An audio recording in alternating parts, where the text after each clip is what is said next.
এবং সন্তান ইসমাইলকে নিয়ে কাবা নির্মাণ করলেন। আল্লাহ তাআলা বললেন, ওয়াইদ বাওয়া'না লিইব্রাহিমা মাকানাল বাইত, আমি ইব্রাহিমকে I pointed out for Ibrahim the site of the house, Kaaba ঘরের সাইটটা আমি দেখিয়ে দিলাম, এটা কতটুকু উঁচু হবে, কতটুকু দৈর্ঘ্য হবে, কতটুকু প্রস্থ হবে, তার সবটুকু আমি ইব্রাহিমকে বুঝিয়ে দিলাম। সাইয়েদনা ইব্রাহিম আলাইহিসসালাম সাইয়েদনা ইসমাইল আলাইহিসসালামকে নিয়ে কাবা নির্মাণ শুরু করলেন। ছোট্ট ছেলে ইসমাইল পাথর কেটে এনে বাবার কাছে দেয়। বাবা ইব্রাহিম আলাইহিসসালাম রাজমিস্ত্রির ভূমিকায় অবতীর্ণ হলেন। তিনি নিজ হাতে আল্লাহ তাআলার ঘর কাবা তিনি নির্মাণ করতে শুরু করলেন।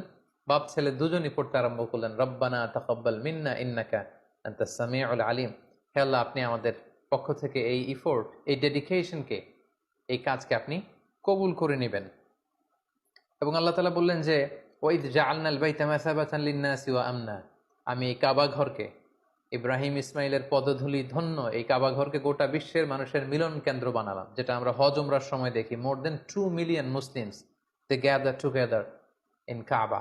কাবার চারিপাশে প্রায় 20 লক্ষেরও বেশি মানুষ একসাথে হজের সময় তারা সালাত আদায় করে। গোটা বিশ্ব থেকে প্রতিদিন উমরার জন্য মানুষ কিন্তু সেখানে যাচ্ছে। অর্থাৎ মানুষের একটা মিলন কেন্দ্র আল্লাহ তাআলা সেই এলাকাটিকে বানিয়েছিলেন, কিন্তু যেটা একটা সময় ছিল অনুর্বর, জনমানব শূন্য একটি এলাকা।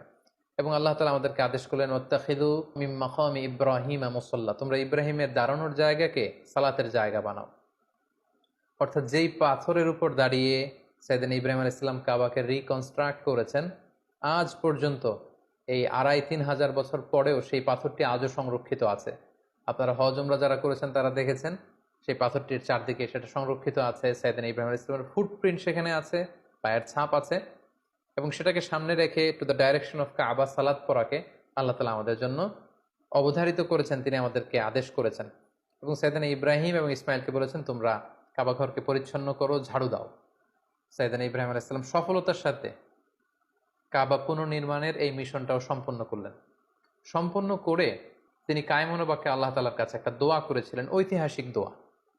তিনি বলেছিলেন, রব্বানা ওয়াবআস ফীহিম রাসূলান, হে আল্লাহ, এই মক্কায় আপনি একজন রসুল পাঠাবেন, ইয়াতলু আলাইহিম আয়াতিক, যে আপনার আয়াত তেলাওয়াত করবে, ওয়া ইউআল্লিমুহুমুল কিতাবা ওয়াল হিকমা, এবং এই এলাকাবাসীদেরকে তিনি আপনার কিতাব শিক্ষা দিবে, সুন্নাহ শিক্ষা দিবে, ওয়া ইউযাক্কিহিম, তাদেরকে পরিচ্ছন্ন করবে, ইন্নাকা আনতাল আজিজুল হাকিম, আপনি মহাপরাক্রমশালী, আপনি প্রজ্ঞাময়। এই বরকতপূর্ণ দোয়ার বদৌলতে বেসিক্যালি আল্লাহ তাআলা আখিরি জামানার পয়গম্বর বিশ্বনবী মুহাম্মদ রাসূলুল্লাহ সাল্লাল্লাহু আলাইহি সাল্লামকে প্রায় 2500 বছর পরে মক্কায় শেষ নবীর আগমন ঘটে।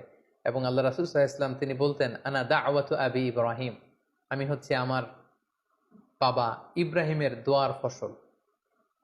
ওনার দোয়ার বদৌলতেই আল্লাহ তাআলা আমাকে এই পৃথিবীতে শেষ নবী করে পাঠিয়েছেন।